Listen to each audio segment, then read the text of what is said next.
Hello and welcome to the Crown Hills Kitchen. Today we're going to be making mini cheese and onion quiches. But first, as always, we need to make sure that we clean our work surface with the antibacterial spray to make sure that we remove any germs that may be on that surface. Now, we're going to be using today a cake tin to do these, which does seem a bit strange, but it gives us the shape that we actually require for our mini quiches.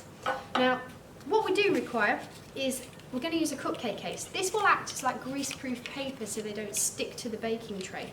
But what we need to do first is we just need to flatten these cupcake cases and just gently place them, probably space them out on the tray so they're not next to each other.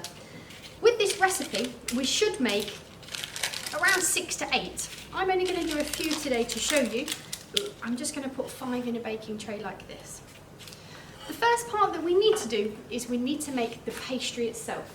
Now to do that, we require flour and we require butter. And we're going to do something called the rubbing in method for this. Now the rubbing in method is where we put the butter with the flour. And what we do is we just coat the butter with the flour so that it's not too sticky. And what we do then is I just want to separate it and make it into smaller chunks. And that makes it a little bit more manageable for us when we're doing the rubbing in method. So I'm just setting that up and separating it all. Now the rubbing in method, we use our fingertips to rub the margarine into the flour. And what we do that ever so slowly, like this. And what we're trying to achieve is breadcrumbs, or breadcrumb-like texture. So I'm just taking my time and I'm just rubbing the flour and the margarine together like this.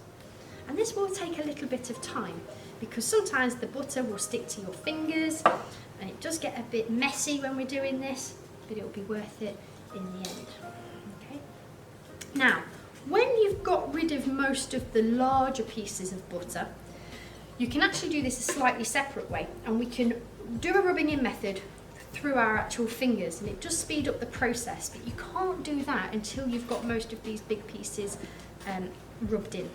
And the way we do that, we pick up the actual flour and butter and we rub it between our fingers like this. And this just ensures that it goes very fine. And we don't want any lumps in this, we want to make it as fine as possible. So think about what breadcrumbs actually looks like and the texture that you're trying to achieve. Now you may notice in the bowl that the flour is actually turning yellow, and that's due to the butter and the function of butter.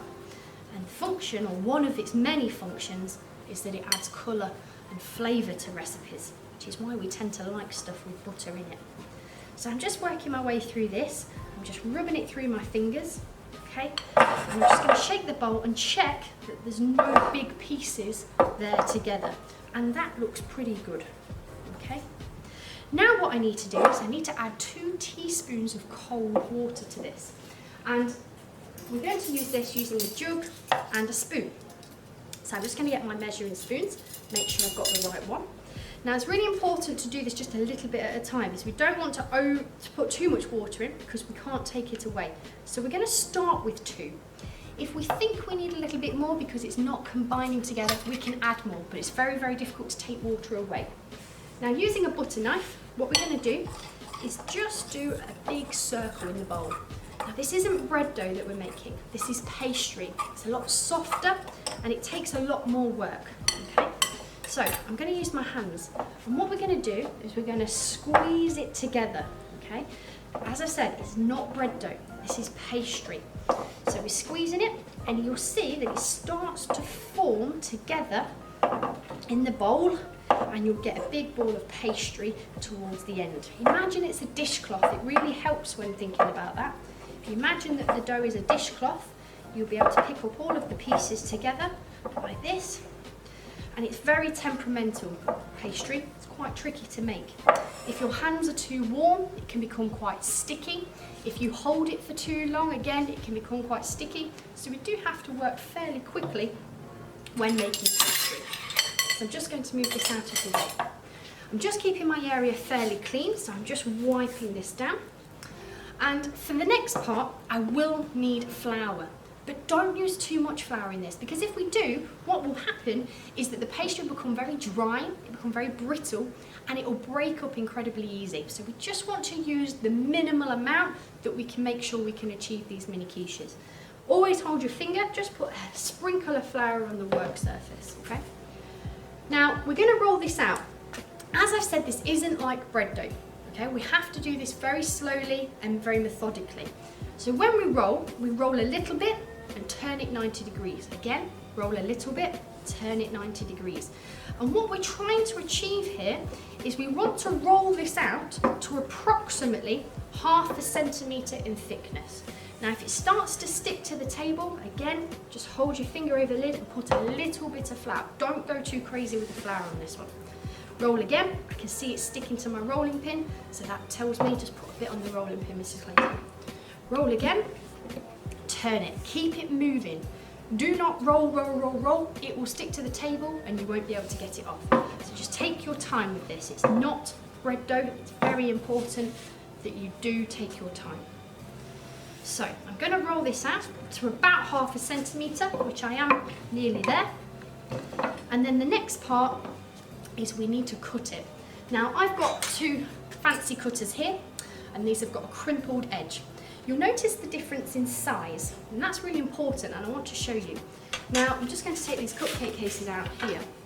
If I was to match the same size with the cutter, you would think that's correct, but it doesn't quite work like that. We actually need to use a slightly bigger cutter, because when you press the pastry into the actual cupcake case, it'll actually sink. So you want it just that little bit bigger. So the bigger cutter, always check, it should be just bigger than the actual circle on the cupcake case. So I'm going to have to just pop my cupcake cases back in here.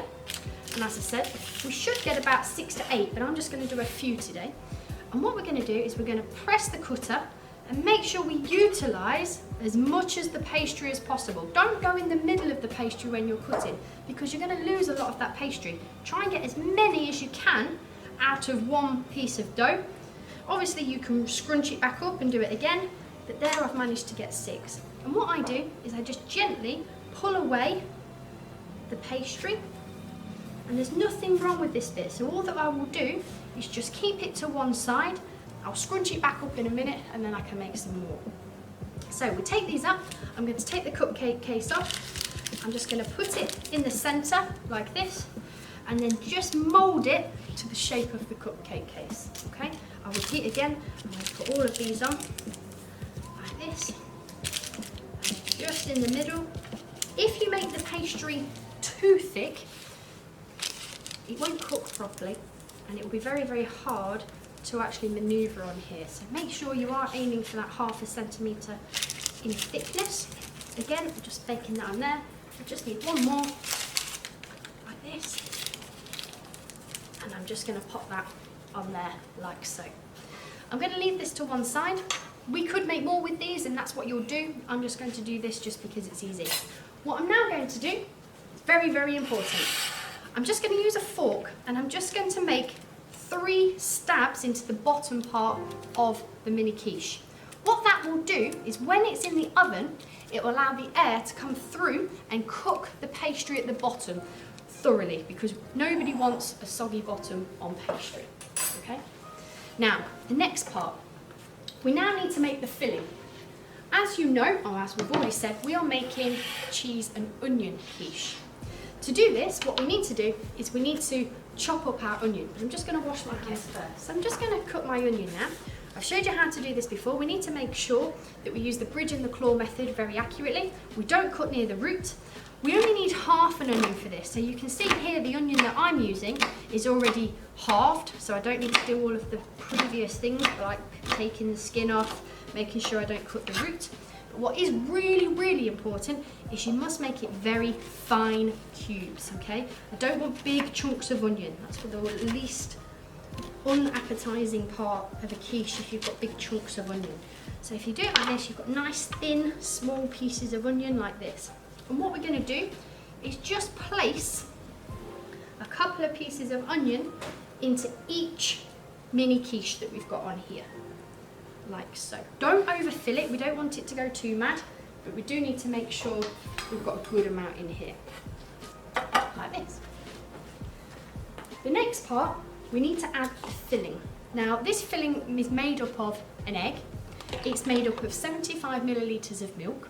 Also got a little bit of salt and pepper in there, and we've also got some basil, okay? So that's the mixture. And what will happen in a quiche when we cook this mixture, it's called something called coagulation.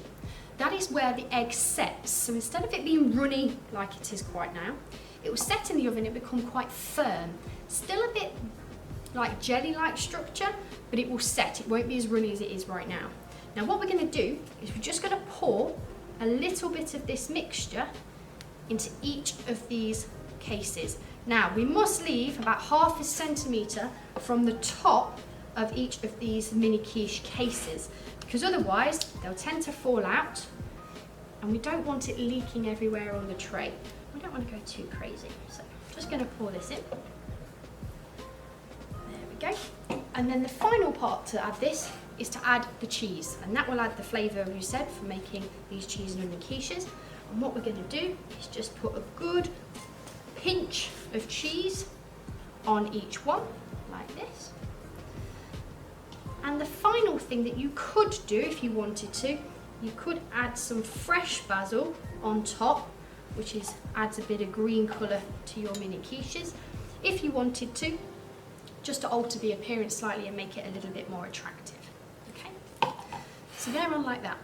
Now these will take about 35 to 40 minutes to cook. They do take quite a while, so you do need to keep a look on them.